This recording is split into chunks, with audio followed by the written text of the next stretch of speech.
recuperación de la población. Asegurar la continuidad de las actividades.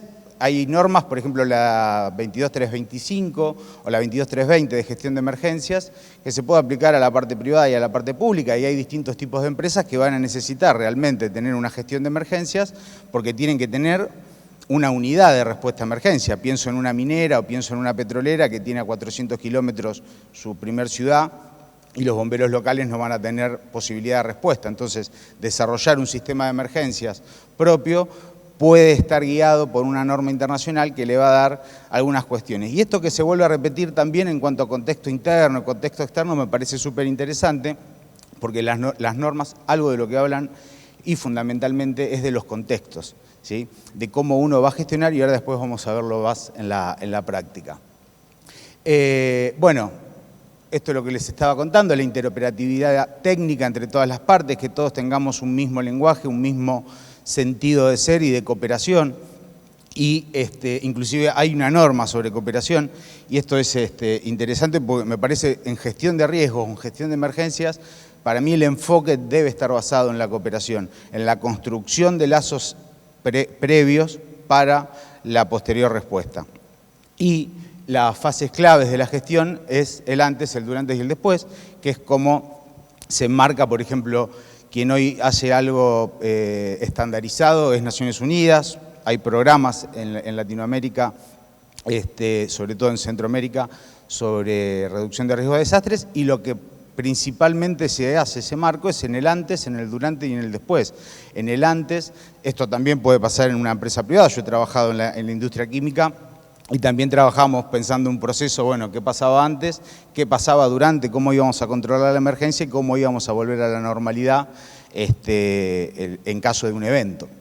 Entonces, esto también se comparte, y esta cuestión del antes y el durante y el después nos remite a todos estos conceptos de preparación, alerta, prevención, mitigación, cómo recuperar una población, cómo rehabilitarla, y lo que me permite la norma es tener un marco de referencia para pensar cosas. O sea, la norma justamente lo que no me da son certezas, sino que me da dudas. Me dice, dude de esto, fíjese, hizo esto, fue a tocar la puerta, sabe, por ejemplo, va a comprar un camión de bomberos de tanta cantidad de agua. ¿Usted sabe el cuartel vecino qué cantidad de camiones tiene? Porque capaz que tiene 20 cisternas, entonces a usted le conviene comprar otro tipo de unidad. O va a comprar una unidad de rescate y su otro cuartel está a 5 kilómetros. ¿Compro el equipo de rescate o le falta, ellos no tienen un equipo de respuesta a emergencias químicas? Y puedo empezar a complementar. ¿Por qué? Porque justamente a la falta de recursos, que es lo que uno siempre se termina quejando y siempre termina poniendo como excusa, la respuesta a la falta de recursos es la cooperación, ¿sí? Y esto es como funciona en la práctica, ¿sí? Pero todo esto lo tengo que tener documentado, y es lo que me ayudan a mí las normas, a poder documentar. Y acá no existe la queja que puede existir del privado donde dice, me generás más burocracia. Acá si el Estado algo sabe, es de burocracia, y el tema es que hay que ordenarla, organizarla, y que esa burocracia no sirva solamente para decir, bueno, yo hice lo que tenía que hacer, sino para que realmente modificar la vida a la gente que tiene problemas hoy. Y vamos a hablar de algunos casos puntuales. Voy a mencionar muy por encima lo que es la norma de gestión de riesgos de la ISO 31000. Fíjense que la norma, hay una norma que es la 31010, que habla de modelos de análisis de riesgo, o sea, tipos, todos los que comentó anteriormente Pontoriello, digamos, ¿sí? O sea, Bouty, HACCP, etcétera, va explicando todos esos modelos. Hoy en día el que se está tomando para la reducción de riesgo es básicamente el de ponderación de peligro por riesgo por exposición. En esta norma, o en realidad, bueno, en esta norma, pero en la ISO 73 también de vocabulario, no existe la palabra amenaza. Por eso es interesante lo que yo les decía de la norma que tiene que venir de terminología sobre la serie 22, porque van a empezar a ingresar conceptos nuevos que en la gestión de riesgo industrial nosotros no teníamos, ¿sí? Y lo que hace justamente es darnos los principios de la gestión de riesgo, un marco de referencia y cómo debe ser ese proceso. Y ese proceso tiene que ser, bueno, ahora voy a hablar de eso, ese proceso tiene que ser de una manera, no solamente pensándolo en forma escalonada, ¿sí? Donde uno va poniendo diferentes tipos de controles para permitir el riesgo. Y el tema de quejarse es esto que yo hablaba justamente, de los recursos. Uno por lo general se queja o que no tiene recursos o que no tiene capacidad, y la verdad que hay que evaluar el contexto externo y tener una adecuada evaluación. Cuando digo esto es porque me ha pasado que uno dice, bueno, en un barrio humilde de la provincia de Buenos Aires se inunda. Entonces uno dice, bueno, pero ¿cómo vamos a hacer? Y me han surgido, digamos, de respondedores o de quienes organizan comentarios como, bueno, ¿y si no tienen celulares? Bueno, hoy todos tienen celulares. Y bueno, pero está bien, pero es muy difícil hablar con la gente. Yo no conocí, y por diferentes trabajos he conocido muchos barrios humildes, no conocí gente más organizada que un barrio humilde.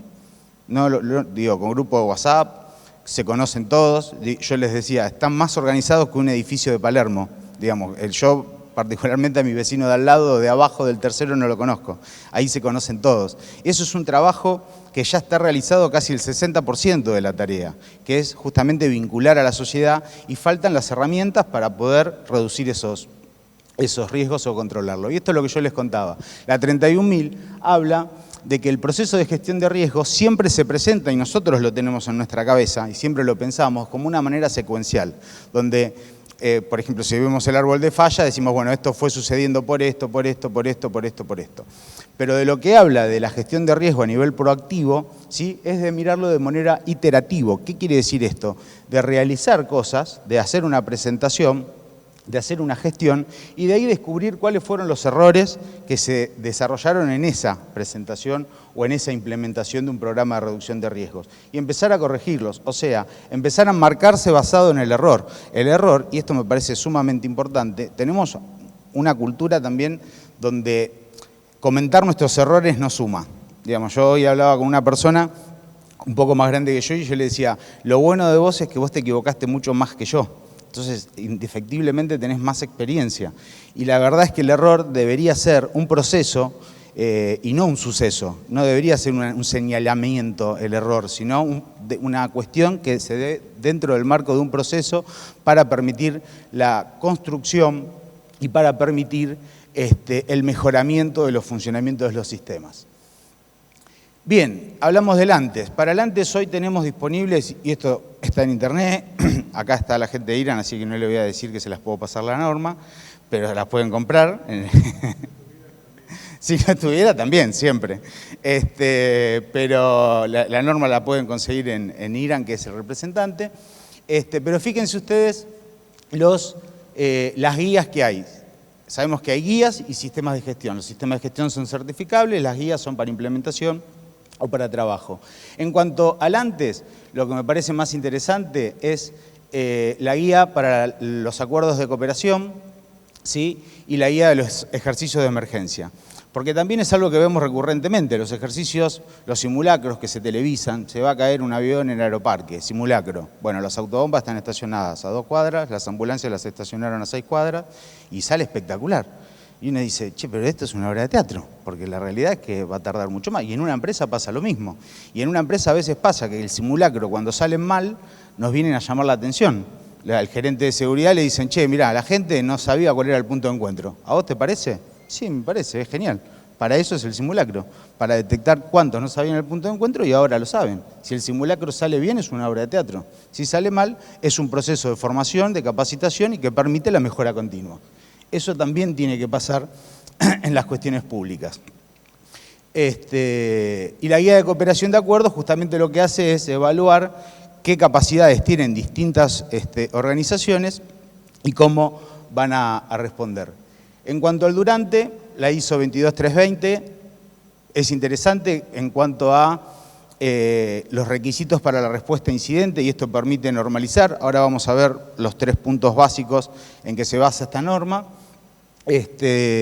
Y después algunas cuestiones que pasan, por ejemplo, código de alerta de colores. Y esto pasa frecuentemente, que, por ejemplo, la provincia de Buenos Aires tiene diferentes tipos de alerta, amarilla, verde, amarilla, naranja, roja. El municipio tal tiene verde, amarillo, naranja y roja, pero lo verde, amarillo del municipio no coincide con lo que tiene la provincia. Entonces, el alerta roja de un municipio puede ser verde o naranja para la provincia, entonces ahí hay un conflicto de cooperación. A mí me tocó trabajar en la provincia y teníamos ese problema. Bueno, hoy tomar un estándar externo donde yo no tenga razón, donde él no tenga razón, sino que es un estándar externo, me permite decir, che, ¿por qué no tomamos esto? Porque también, y lo vuelvo a nombrar porque me parece una persona muy destacable, Mario Paonesa. Mario Paonesa, su trabajo es administrar egos, básicamente, digamos, en una mesa de profesionales, y justamente lo que logra es esto, ¿no? Digamos, que todos dejemos de competir y empecemos a ponernos a trabajar en cooperación para el desarrollo de las normas que vienen bastante avanzadas, porque ya se pelearon antes otros, y nosotros quizás lo que hacemos, o lo que el IRA en realidad trata de fomentar, es la adaptación, que nos sirva, no copiar un modelo como puede ser el americano, que no tengo nada y sirvió y sirve, y sirve bastante, pero que es un modelo diseñado y planificado para ellos. Esto es una discusión entre países, entonces me parece mucho más abierto e interesante ese concepto. Y para después hay una norma que es la 22395, que es cómo ayudar a las personas vulnerables. Y ahí tiene que ver con criterios de recuperación. Uno dice, che, los evacuados, ¿dónde los ponemos? ¿Dónde van los evacuados en una inundación? En el club, en el gimnasio, en las escuelas. Es un concepto normal. Y uno dice, bueno, pero ¿yo qué tengo que garantizar? La 22, la norma de gestión de continuidad del negocio garantiza justamente que ante una interrupción haya continuidad del negocio y rápidamente recuperación.